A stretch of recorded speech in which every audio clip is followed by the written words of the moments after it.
All right. Perfect. So it is recording. I'm going to just hide this little prompt. Okay.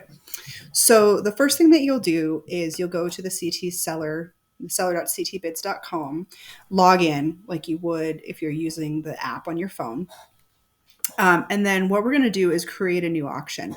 So every time we do an auction, it's already in the system. It needs to be created in the system at least a day prior to going in and doing the lotting. The reason for that is the phones that my lead uses, they're Wi-Fi only. So she goes in and downloads the latest information while she's on Wi-Fi. And then when we get to the house, if we don't have Wi-Fi, if that auction is not on her phone, then we can't upload.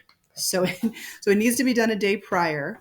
And we should also set in a process. I can create a process document, but we should at least notify the lead, in this case, Jen, hey, just created the auction for tomorrow, so that she can go in and update the phones ahead of time.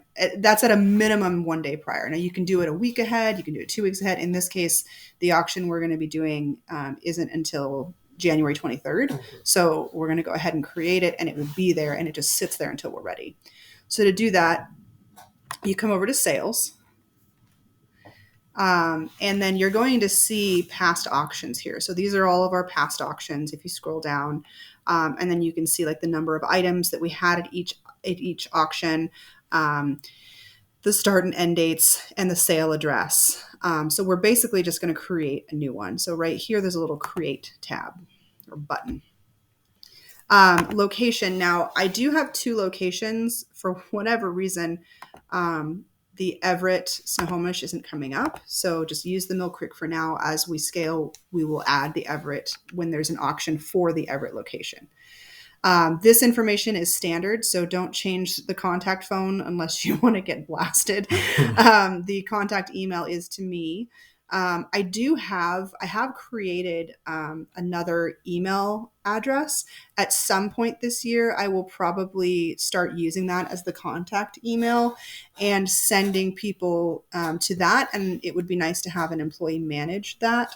And then it could be kind of taking something else off of my plate, because I get a lot of contact emails. But if I had a designated email, that would be good. And then I could put the contact name. Then we go into the sale title is the first thing we input. For this one, I have no idea what to call it. This is a house where we're going to be bringing in a dumpster to junk haul. So for now, as a placeholder, I'm going to title this one Dumpster Fire. Okay. It's the sale title. Right. Dumpster Fire Auction. Name TBD, because that way we'll know we're not going to actually keep it as Dumpster Fire. So then the next thing we're going to do is put in the sale address, and I have that in my contract. So 170th Street. Yeah. And then the zip code is 98188. And it's in Washington, and it will automatically adjust for the city. Now, we don't normally work in SeaTac. This is a bit south for us. This is an open zip code. One way to verify that is to go into carryingtransitions.com. You can take that zip code, paste it here, and search. If it comes up with one location, that is an owned zip code. In this case, I've already looked, and it has every location in the state of Washington, which means nobody owns it, so we can work that job. This was from a repeat client. Well, not a repeat. It was a referral from a client. We worked with her son. Now we're working with his mother, and it's cleaning out her father's estate. So the client's name is Denise Tupper. We love referrals. She's very funny to work with, so this will be a good one. So then you go to next on that last button that I clicked. It'll take you to the second tab. So there's details, settings, and media. In the settings tab, we want to make sure we're in the right time zone. Yes, we want to update the time zone. If you forget to do that first and you come in here and put a start date, and then go back and adjust the time zone, it will clear your start and end date. So you will need to re-enter that. So always make sure you have the right time zone. Just start at the top and go down. The auction, we're starting the work on this on the 23rd. So we probably want the auction to go live around the 29th. This is just a placeholder. We can always change it, but we don't want it to start before we do the job. So definitely not the 23rd, even though that's when we're going to be doing the work here. We want the auction to end around the 5th. Give it a week. And then I've switched my auction close times to end at 7:30 p.m. And the reason for that is a lot of the owners in the Seattle area close at 6. And I've had customers toggling between auctions trying to watch the close, and they say, oh no, I missed it because I was bidding on this other auction. So I've started ending mine a little later, either later or earlier. So either 5 or 7:30 is kind of what I'm going for. If we have 2 auctions ending the same day, I might do a 5 and a 7:30. And the reason for that, not going later, like don't do it at a 9 p.m. We try to send invoices the same day that it closes. And if we have a 9 p.m. ending, we're going to be sending invoices at 11. So I don't want to have to deal with that. The tax rate is always important. The close duration, I usually keep at 90 minutes. You can adjust this, but 90 minutes is pretty good. If we have like a lot of lots, we might want to consider longer, but I don't recommend doing an auction with more than 200 lots. People get bogged down. They don't scroll. In the beginning, when we first launched, we did auctions with like 400 lots, and we would change the close duration to adjust for that. So you don't have 10 lots closing every minute. But I think 90 minutes with 200 lots or less is kind of our sweet spot that we're finding. So keep it there. You'll want to look up the tax rate. So for this zip code, it's 10.1%. So you'll come in and you'll put that in here. Always have to charge tax for local. If people are shipping, we can remove the tax. If they're tax exempt, they would have an exemption on file, and then we can remove the tax. But we are selling these, and I pay taxes to the Department of Revenue. So we have to collect the tax. My buyer's premium is always set at 18%. I do not tax the buyer's premium. I guess technically I could, but because I do pay taxes, buyer's premium is considered taxable with the Department of Revenue, I'm pretty sure, but I don't apply tax on that. We can mark if there's shippable items. I'm sure there will be. For now, I'm going to mark it shippable. We can always remove that. And then receipt methods, pickup or shipping. Delivery, we do offer that occasionally. In this particular house, I am not going to offer delivery because they are much further than our normal range. I don't want to have to drive to Tukwila to pick up something and deliver it to Bothell, you know? So that's just, it's something we can do, but I'm not going to do that. So then pickup information. What I like to do is I'll go into an existing auction or past auction. Click the pencil icon because then you'll be able to go into the edit screen. And then I usually will copy and paste this information from the pickup into the new auction.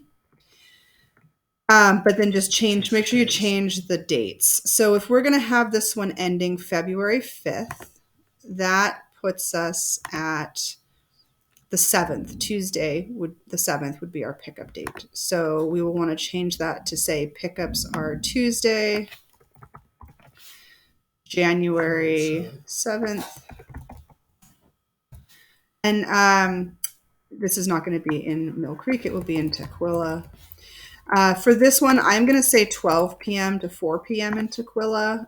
That is going to put us in a rush hour situation, but I think it's better for a 4-hour pickup window for this home. We could always adjust it, but given the fact that it is 2,300 square feet, a lot of it is going to be trash. But I do think that there's enough inventory with tools that we will need 4 hours. We can always adjust it once we find out. This is why I copy and paste, because this address will be provided on winning bidders' invoices. All sales are final, and then placing a bid is an agreement to pick up your items. If they've not been picked up by the end of the day, they will be donated, and we reserve the right to bill a disposal fee. I charge $25 per lot for large and heavy items. If it's small, and that's at my discretion. A lot of the times I waive it I'm not a horrible person, but if there's a need, I do have this in here in case we get stiffed, which can happen. The sale provenance, generally when I'm creating an auction, I just put this as a TBD. It does mean that you will have to go back and edit this later, right? You're always going to have to go in and edit it before it goes live anyway, because there's going to be things that change. Like if this changes to a 2-hour pickup window, if we only have 100 lots, we don't need 4 hours, right? And then the sale provenance, that's also something that you can edit within the app. So you don't have to come to the web version to edit the sale provenance. The only way to create it is to come to the web. Yeah, you cannot create. Well, I think that's wrong, actually. You may be able to create within the app. I'll have to look at that. But I always come to the web. It's just easier. These terms and conditions and messages are standardized. So I have templates for all of these. The only one you do need to update is this invoice message. And you'll update this with the Sign Up Genius information. And so then the next thing you would do is create the Sign Up Genius, which I have another video recording showing you how to do that. And you will come back in here when you've created the Sign Up Genius and say, please remember to sign up for a pickup time using our Sign Up Genius link here. And then you'll come in and highlight and put the link to that. And so just make sure that it has a link, because if it doesn't have a link, then yeah. And then down here, the staff checkpoint. Now this is just to make sure your staff's awake when they're doing lots. I don't know if you've noticed when you're creating a lot, you'll get to the end before it says publish and a pop-up will come up and it will say, does this item include 10 pictures? Does this item include brand, image, text, whatever? So in this particular one, I think I'm going to say features and defects, because I know that a lot of the stuff in this house is trash. I want to make sure that if there are scratches or stuff, that we mark that and note that in this house. So that's going to be the checkpoint. And then it asks you if you want to add media. I'm not going to add media because we haven't taken any pictures yet. We haven't started it. So just no save and exit. What that's going to do is take us back to the main page. Now, if I were to go back in, if I need to edit, right, this auction, which I will at some point, and say we have all the photographs ready to go and the auction is ready to go live, it will automatically go live at 6 a.m. on the 29th. Automatically, the system will kick it to live. That's assuming that everything in the auction is set to ready status. And I can show you what that looks like in a minute. Media, if we have photographs, you just come in here and add an image. You can search through like your pictures, and just find a picture and open it and it will add it to it. So we always want to have a cover image. If we don't do that, it will default to my image, which is this one up here. So it looks more professional to have an image from the auction. So yeah, that is how you create a new auction. You can always, if you're scrolling through and you're like, what is this auction? I don't remember who the client was. You can just click it here and it will pull the name and the location of where that was, which in the location, it's going to always say Mill Creek, and the last modified date. But yeah, that's pretty much all you do to create a new auction. And then, one thing I like to do as I go is edit the Sign Up Genius and create that as I go, so that I don't have to go in and edit it later, so that I know with certainty that that's done. But other than that, that's all you have to do. Okay.